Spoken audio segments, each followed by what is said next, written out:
بسم اللہ الرحمن الرحیم۔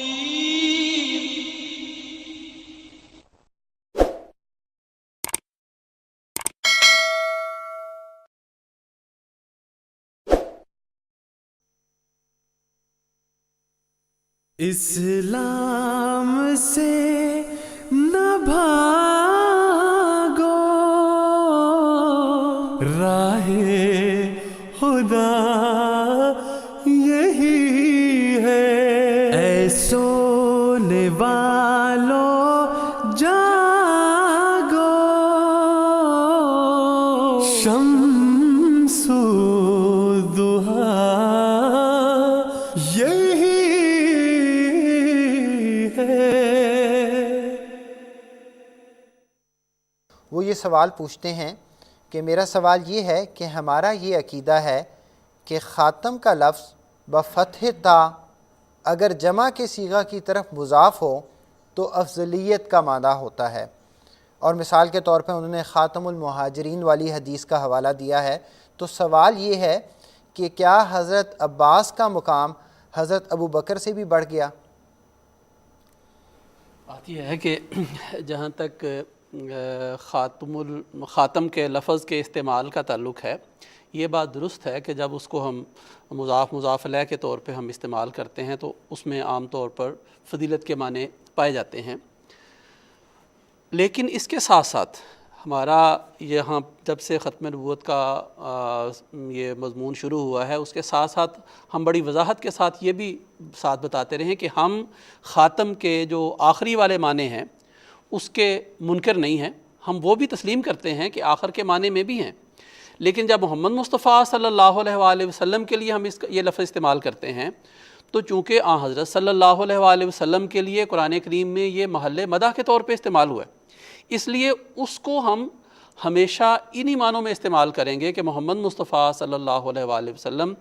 ان معنوں میں خاتم النبیین ہیں کہ نہ آپ سے پہلے کوئی آپ جیسا نبی پیدا ہوا اور نہ کبھی آئندہ آئے گا، اور پلس یہ کہ جتنے میں انبیاء ہیں ان کی صداقت محمد مصطفیٰ صلی اللہ علیہ وسلم کی تصدیق سے ہی ثابت ہوتی ہے۔ جہاں تک اس بات کا تعلق ہے کہ حضرت عباس رضی اللہ تعالیٰ عنہ خاتم المہاجرین ہیں یا نہیں، اور ان کے مقابل پر حضرت ابوبکر رضی اللہ تعالیٰ عنہ کو خاتم المہاجرین کہا جا سکتا ہے یا نہیں کہا جا سکتا، یہ بات تو دیکھنی چاہیے کہ محمد مصطفیٰ صلی اللہ علیہ وآلہ وسلم نے کن کو خاتم المہاجرین فرمایا۔ یہ جو روحانی مقامات ہوتے ہیں اس میں ہم اس طرح فرق نہیں کر سکتے، ورنہ تو دوسرے معنی میں دیکھا جائے تو محمد مصطفیٰ صلی اللہ علیہ وآلہ وسلم کا سوال سب سے پہلے ہونا چاہیے کہ محمد مصطفیٰ صلی اللہ علیہ وآلہ وسلم سے بڑھ کے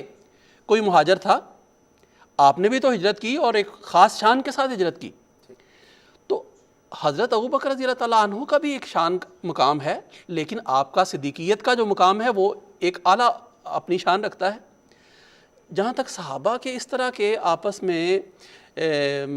فضائل کا ذکر ہے، اللہ تعالیٰ نے جن کو فضیلت دی، حضرت ابوبکر رضی اللہ تعالیٰ عنہ کے اور بے شمار فضائل ہیں۔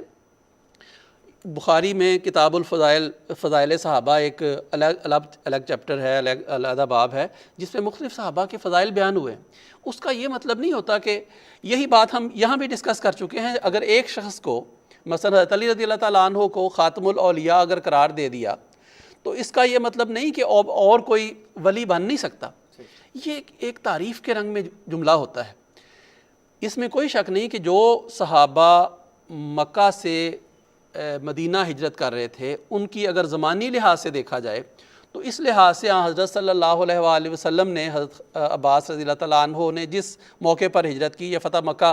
حضور صلی اللہ علیہ وسلم ادھر سے تشریف لے جا رہے تھے مکہ کی طرف فتح کرنے کے لیے، ادھر سے حضرت عباس رضی اللہ تعالیٰ عنہ تشریف لا رہے تھے، ان کو خاتم المہاجرین قرار دیا۔ اس کے بعد بعض صحابہ نے پوچھا یا رسول اللہ ہم ہجرت کرنا چاہتے ہیں، تو فرمایا لا ہجرت بعد الفتح۔ وہ ایک خاص پس منظر میں بات تھی، اور اس بات کو بھی مختلف علماء نے ڈسکس کیا ہے کہ لا ہجرت بعد الفتح کا کیا مطلب ہے، تو علماء نے اس کے بارے میں بھی لکھا ہے، آپ شروحات حدیث کی دیکھیں اس میں لکھا ہوا ہے کہ ایک مخصوص ہجرت کی طرف اشارہ تھا، ورنہ یہ مطلب نہیں کہ لا ہجرت بعد الفتح کا یہ مطلب ہے کہ اس کے بعد کوئی ہجرت نہیں ہوگی۔ اس کے بعد مسلمانوں نے بے شمار ہجرتیں کی ہیں، ابھی بھی مسلمان افغان مہاجرین جیسے بھی وہ ہیں وہ ہجرت کر کے آتے ہیں، اور مسلمانوں کو بعد میں بھی ہجرتیں کرنی پڑی. تو یہ جو مضمون ہے اس کو اپنے خاص پس منظر میں سمجھنا چاہیے کہ کن معنوں میں حضرت عباس رضی اللہ تعالیٰ عنہ کو خاتم المہاجرین قرار دیا گیا. ایک لحاظ سے وہ آخری بھی تھے، صحابہ میں سے وہ آخری تھے جن کی ہجرت کو حضور صلی اللہ علیہ وسلم نے قرار دیا. اس کے بعد فرمایا جو ہجرت کرنا چاہ رہا تھا ان کو حضور صلی اللہ علیہ وسلم نے یہ بھی فرمایا کہ تم جہاں بیٹھے ہوئے وہیں بیٹھے رہو. اب ہجرت اس طرح کی نہیں رہی، اب تم 7 سمندر پار بھی نمازیں پڑھو گے، صدقات دو گے، جو بھی کام کرو گے نیک، اللہ تعالیٰ اس کو قبول کر لے گا.